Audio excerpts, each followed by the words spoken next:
All right, folks, today I want to talk about unboxing and getting started on a generator from Costco. It is the 2000 watt generator. Hard to find anything online about it because, well, I think Costco does a pretty good job of keeping everything to themselves. But there's the box.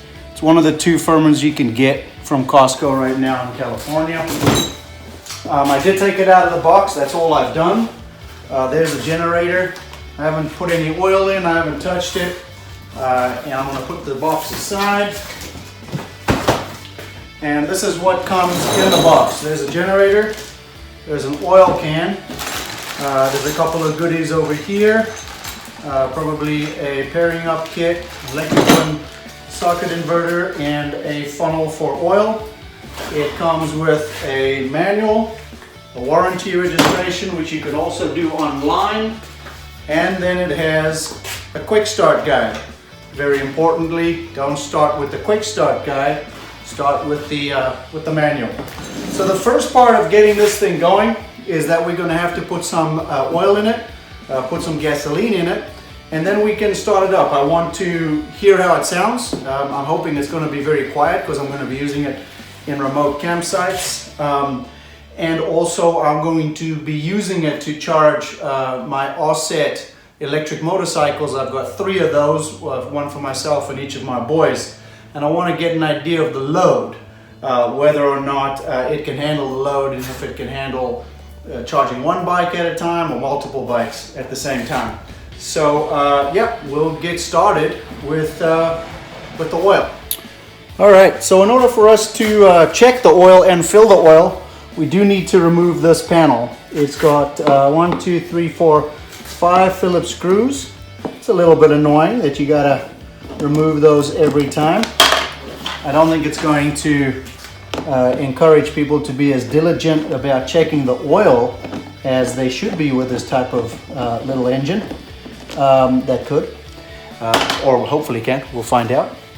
But it is important to note that the generator does actually have a cutoff if it senses an oil pressure that is too low. So it's perhaps not as critical as it used to be back in the day. Nonetheless, I'm pretty obsessive about checking oil, and I can already tell that these 5 screws are going to annoy me. So here's the panel. There we go. We'll remove that. And there's a little engine. Here's the oil check right here. And I'm going to go ahead and automatically assume that it is bone dry and empty. Well, it's not bone dry. It's got a little bit of lubricant in there, I'm sure, just for shipping. Just out of interest, up here is where we get to the spark plug as well. Okay, so we'll, let me grab the oil, get it out of the little bag there, and then we'll go about filling the oil with the supplied funnel.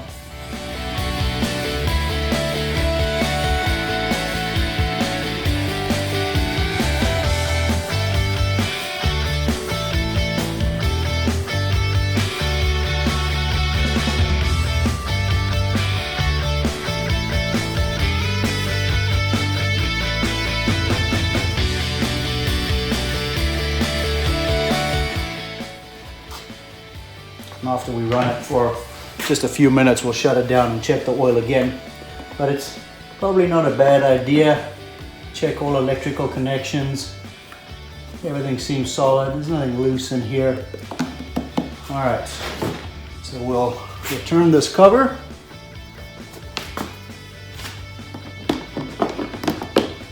And then we'll put in some gasoline. Okay, so time to start her up. We've got oil in, we've got some fuel in, and so let's go through the steps here. This is a on-off on the fuel filler cap.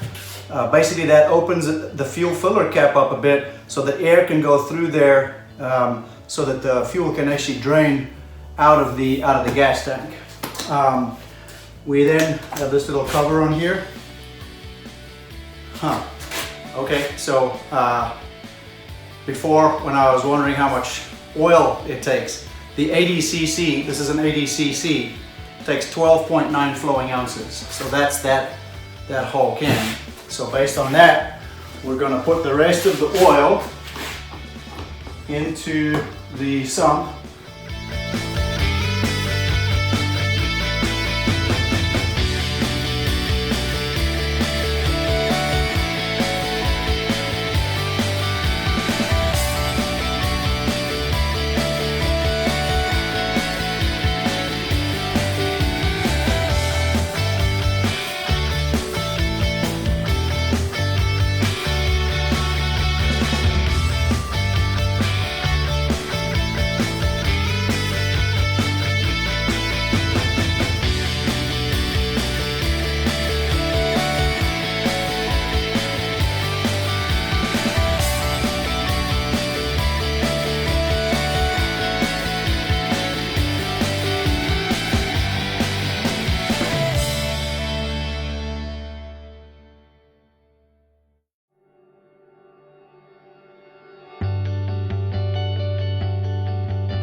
And then we are ready to crank this puppy up.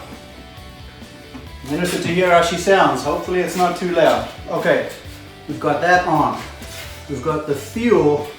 There's a fuel on off over here. I'm gonna turn that on over there. There's the choke. We're gonna turn the engine on, that's the red one. We're going to keep eco mode off, and then we'll crank her. Might be a little ambitious to think I'm going to start her on the table. Might have to put her on the ground. Let's see. Choke out.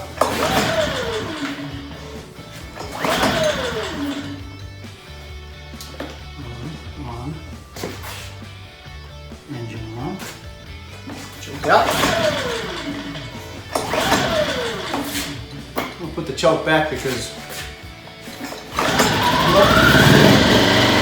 there we go. Third try.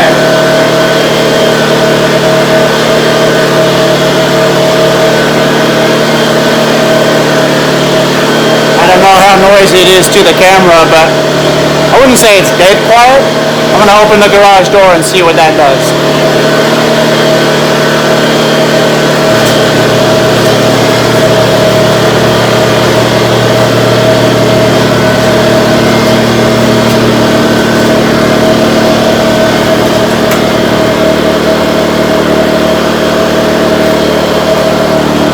So, I mean, I wouldn't want to sit and play a game of cards with it underneath the table, but I'm sure a small distance from the campsite it'll be okay.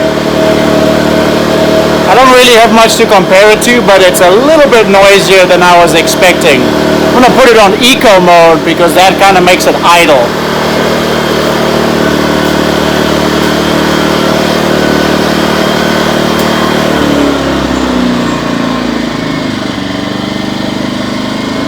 That's a lot better. On eco mode, it's actually pretty quiet. That's really what I was expecting it to be. So that's not bad. All right, I'm gonna shut her down. Put that back on.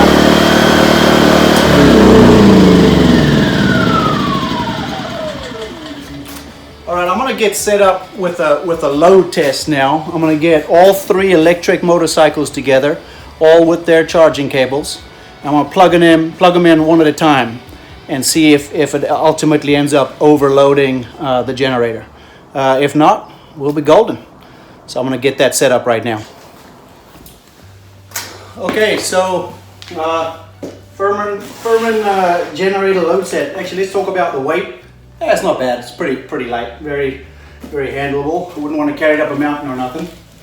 So I've got 3 Oset bikes right here. These are electric motorcycles, and I want to do a load test. I bought the generator so that we can charge the bikes, when we're out camping. The bikes have got a really long run time, but if we're out for 5-6 days, we're gonna have to, probably want to charge them up. And so this is the ultimate test to see if it'll work. So I'm gonna start her up, let her run for a second, and then plug them in one at a time, make sure that the chargers go on, and we'll see how she fares.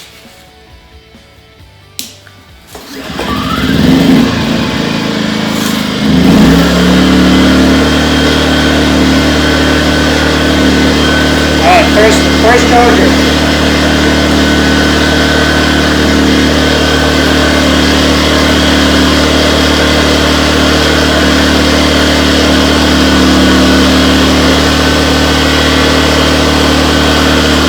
First one's charging.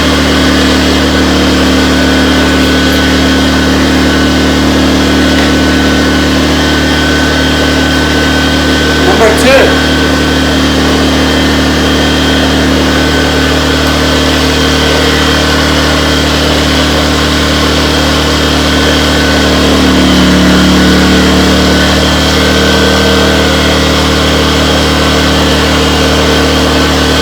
Number 2's charging.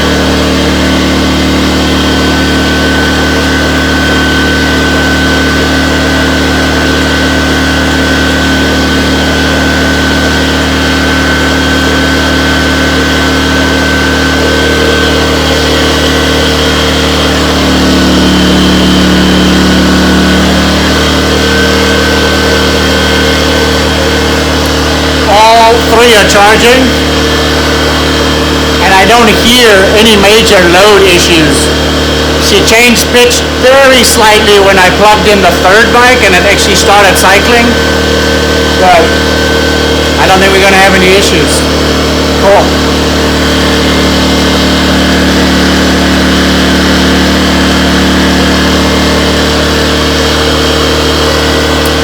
All right, that's my review. Let me unplug her just for the noise.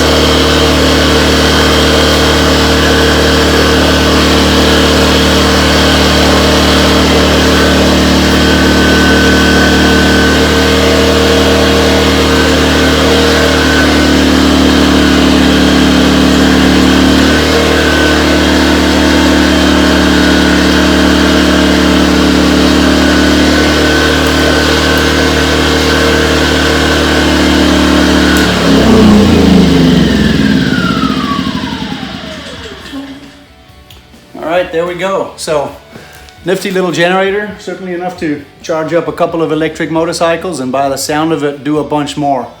I'm going to do a little bit more reading. I think the ultimate test would be to plug in the welder and see what that does, but at the same time I don't want to hurt the generator. So I want to make sure that I don't do any damage, but that'll be the ultimate test. I mean, I've heard pretty big generators choke out with a welder on it. But for what we're planning to do, camping, keeping a couple of batteries charged up, laptops, phones, that kind of stuff, maybe a camping fridge, sounds like she's gonna do us well. Have a good one, guys.